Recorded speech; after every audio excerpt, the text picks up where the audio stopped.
From a nation of a few thousand skiers to well over 5 million, the 70s and 80s made Colorado the winter sports capital. By the 1990s, Colorado had 6 ski areas and a $1 billion a year industry. This was big business, a drastic change from its humble origins. Talk about a mom and pop organization. There was one year we didn't open at all. If there wasn't enough snow, we closed. The first school in Vail was in our basement of our house. And my oldest son, Peter, used to go to school, part of the time anyway, in his pajamas. We sold tickets, park cars, cook hamburgers. That's not quite the job description of the present-day ski area mogul, but that's what we did.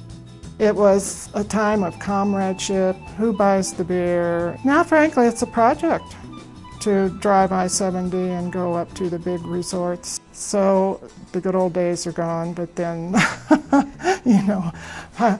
the snowboarders, they'd say, oh, these are the good old days. You know, it used to be in 1947, 48, after a new snowstorm, for 3 weeks we could ski deep powder. Fresh powder. There was always a run that was still fresh powder. Now, if you don't ski it while it's being snowed, you're not going to get any. That's how many people have learned how to ski. But it's also because this is the second and third generation of skiers now. When I came here, grown-ups had to learn how to ski. Where else in the world can you be a true pioneer? America gives you that chance, and especially the ski world, I think. I can count in the millions the number of people that have skied a couple of areas that I had something to do with. And that makes it pretty significant to me. He was never really in the ski manufacturing business. He was in the business of selling skiing.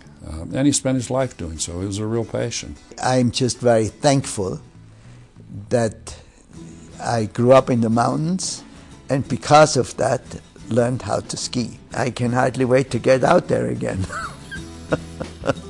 Philosophy is just to have fun. Yeah, ski for fun. And if it isn't any fun, then to hell with it. Don't do it.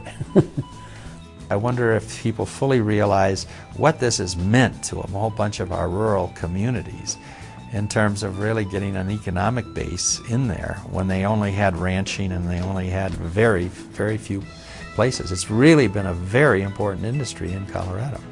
One day, one guy come to me, a rancher, came to me and he says, "This is all your fault. Made a mess out of all this and everything." He says, "But I want to thank you. I just sold my first $1 million worth of land, and I got a lot left." So that's what skiing has done.